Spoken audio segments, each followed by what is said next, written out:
¿qué tal amigos de Zurich? ¿Cómo están? Estamos aquí en su programa Suiza TV y bueno, vamos a estar con una persona súper especial el día de hoy. ¿Quién es?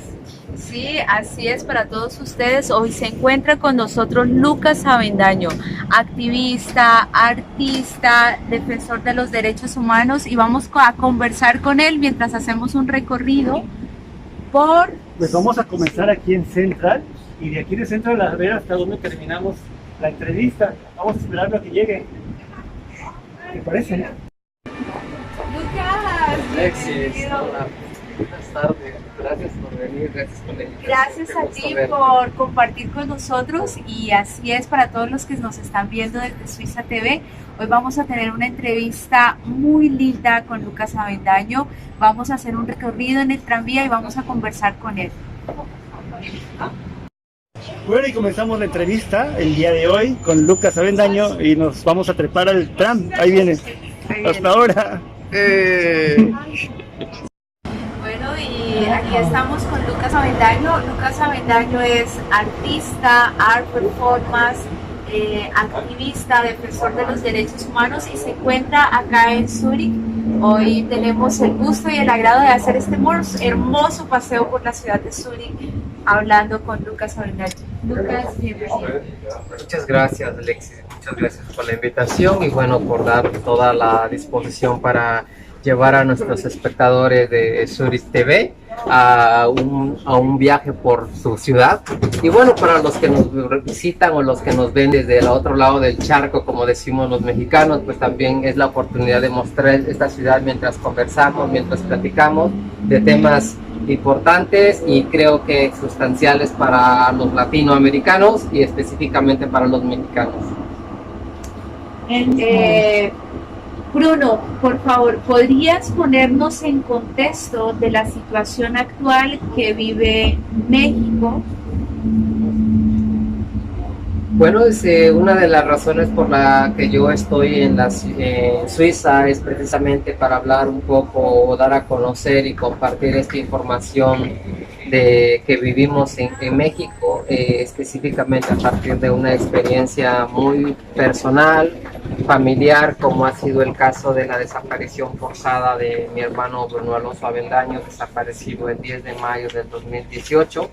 Y que bueno, esta desaparición se suma a las más de 40,000 desapariciones que ha sucedido en los últimos 5 años, de acuerdo a las cifras blancas que revela la Secretaría de Gobernación, y los más de 27,000 de cuerpos sin identificar que aún están en las morgues o en situaciones de fosas clandestinas.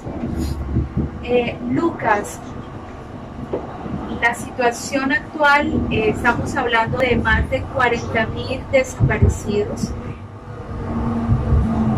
El sistema judicial, ¿nos podrías hablar del sistema judicial que tiene ahorita México frente a esta situación?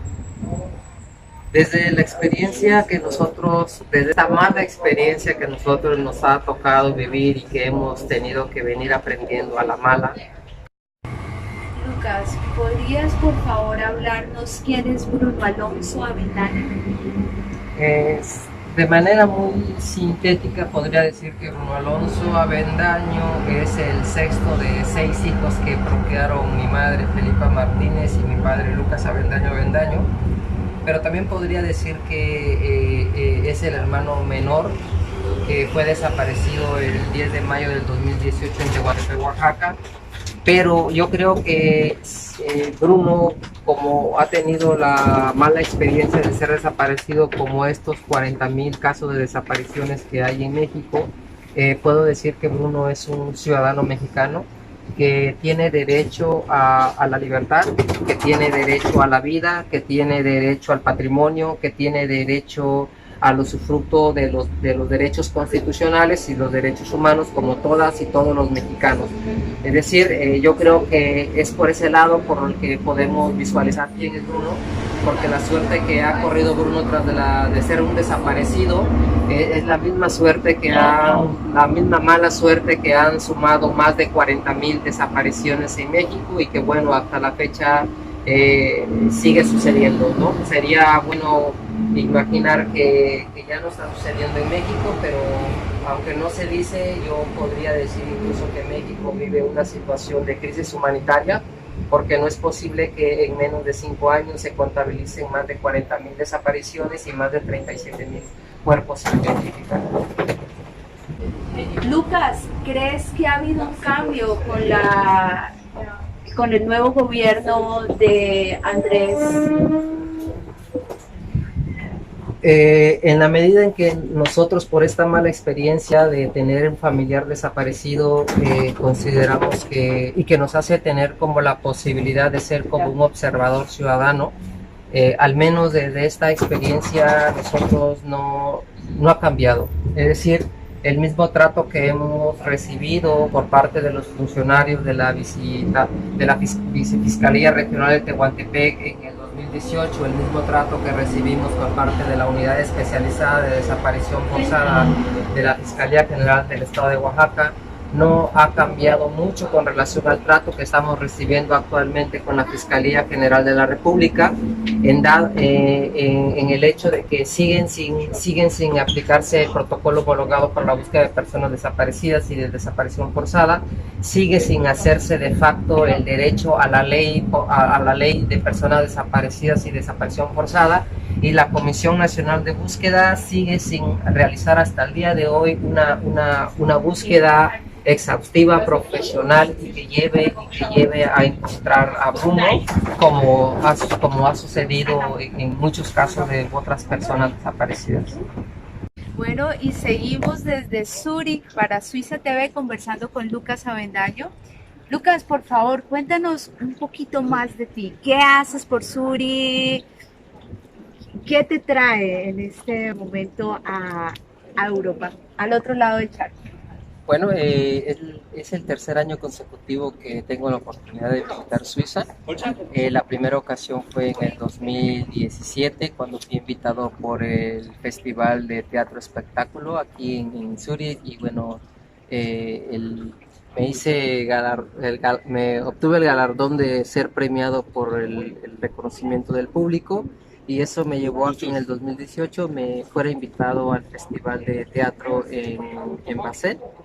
Y bueno, ahora mi visita responde a que fui invitado para participar en la 10ª edición del Earlycon Festival de Performer aquí en Zurich, y el 17 de agosto estuve programado en el Festival de Performer en St. Gallen, también en Suiza.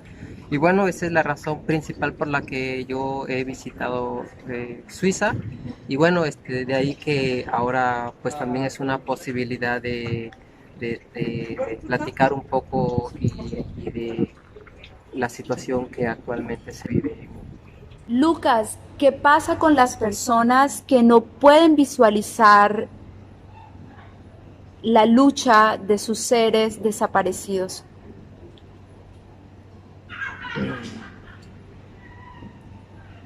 De inmediato, yo creo que lo que pasa es que terminan resignándose, que es una palabra que no me gusta, una palabra que pareciera ser que nos invita a olvidar nuestro estado de desgracia, aunque la desgracia siga prevaleciendo. Pero precisamente por esa razón a mí me interesa mucho, o me he asumido como un compromiso, el hecho no solamente de hablar del caso de Bruno. Es decir, Bruno, mi hermano Bruno, es la punta del iceberg de una situación generalizada en México, pero creo que la medida en que el caso de Bruno se ha visibilizado, en esa medida muchas familias que tienen en su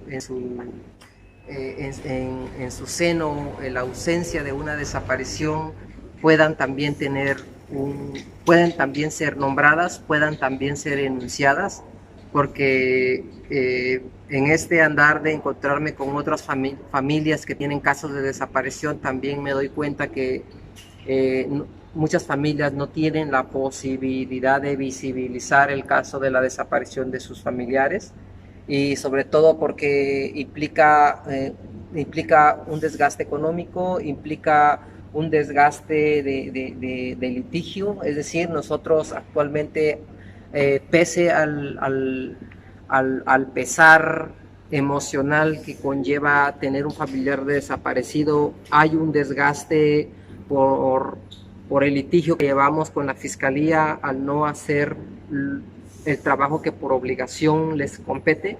Y tenemos otro litigio que es con la Secretaría de Marina al momento en que ellos le dan de baja a Bruno y lo tratan como un desertor.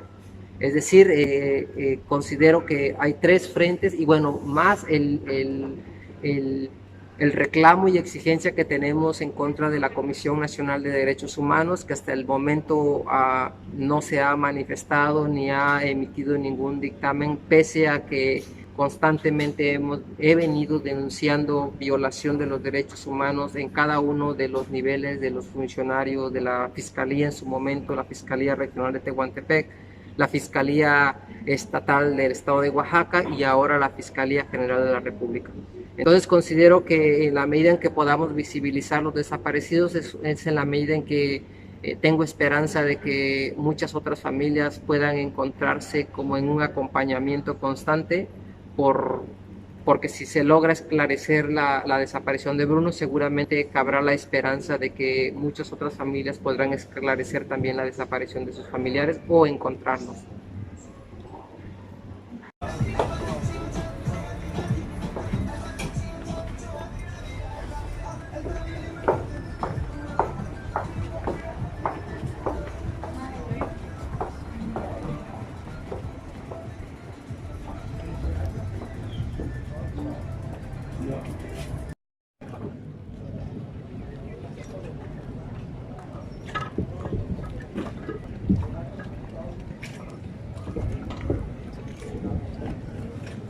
Lucas, ¿cómo cambió tu vida a partir de este acontecimiento? Pues la vida personalmente considero que dio un giro de 90 grados, en el sentido de que antes del 10 de mayo del 2018, cuando alguien me preguntaba a qué me dedicaba, yo podía responder que era docente, que hacía antropología aplicada a la escenificación, que me dedicaba a la danza, al teatro. Y en cambio, después del 10 de mayo del 2018, cuando alguien me pregunta a qué me dedico, yo no dudo en responder que me dedico a buscar a Bruno. No dudo en responder que me dedico a buscar a Bruno y que tengo la esperanza que algún día podamos tener verdad, justicia y sobre todo podamos sembrar un precedente para que podamos hablar de la no repetición. No la repetición para las familias mexicanas, no la repetición por casos de desaparición forzada, no la repetición por la que familias tengamos que abandonar nuestra cotidianidad o nuestra vida cotidiana para entonces abocarnos a buscar a un familiar teniendo la incertidumbre de lo que pasó con él o con ella. Yo creo que el golpe más fuerte para nosotros como familia es precisamente eso de la incertidumbre, porque cuando sabes que un familiar tuyo ha fallecido, pues uno puede vivir cada quien en su justa dimensión el proceso de luto, pero considero que ante un caso de desaparición, nosotros como familia nunca terminamos de cerrar ese círculo y creo que aún el derecho al luto debe ser un derecho de nosotros como familiares, o el derecho al luto debe ser un derecho o el último derecho o el único derecho que muchas veces tienen los nadie, diría Eduardo Galeano, porque te arrebatan en un primer momento al familiar, después te arrebatan la cotidianidad, después te arrebatan la tranquilidad, cuando vienen las amenazas, después te arrebatan la esperanza y al final te arrebatan el derecho al luto, y creo que cuando menos es el derecho al que podíamos apelar como familiares. Lucas, ¿de dónde sacas la fuerza para seguir trabajando y luchando? Yo creo que en este andar, cuando personas se te acercan a mostrar su solidaridad o su acompañamiento, muchas veces los escuchamos decir que no se imaginan tener un familiar desaparecido, que se volverían locas si tuvieran un familiar desaparecido, que se morirían si tuvieran un familiar desaparecido, pero creo que cuando uno tiene un familiar desaparecido, por la misma situación de su condición de desaparecido, uno no puede ni morirse, ni volverse loca, ni decir que no sabe qué hacer. Uno siempre encuentra una forma de sobrellevar esa situación, y porque creo que es un deber como familia, es un deber como comunidad, es un deber como ciudadanos, que la desgracia de tener en nuestro haber un familiar desaparecido es una situación que debe interesarnos, involucrarnos a todas, porque la línea entre el que está hablando de este lado de la cámara y la línea del que está detrás del monitor es muy frágil. Es decir, quisiera pensar que nunca más alguien va a encontrarse en esta situación de estar de este lado de la cámara para estar hablando de la mala experiencia de tener a un familiar que es víctima de desaparición forzada. Pero las condiciones actualmente en México me parece que aún siguen sin cambiar, y bueno, todos los días uno sigue enterándose de casos de desaparición en el país, y mientras no cambie la situación, yo creo que esta fuerza uno la encuentra del acompañamiento, de la solidaridad, y sobre todo de que siempre hay alguien que te encuentra y que te dice que te acompaña en este proceso tan doloroso como es la desaparición forzada de un familiar.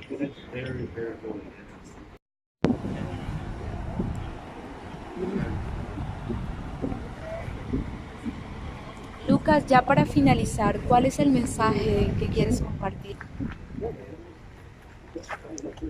Pues que considero que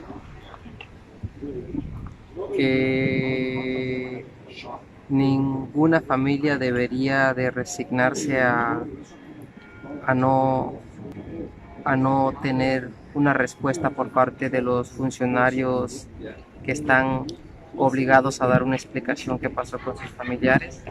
Y en ese sentido me gustaría decir que nunca vamos a aceptar que los funcionarios no hagan su trabajo, nunca vamos a aceptar que tener un no, y bueno, tenemos la esperanza de que vamos a encontrar a Bruno, no importa cuánto tiempo tenga que pasar, y mientras tanto seguimos buscando a Bruno.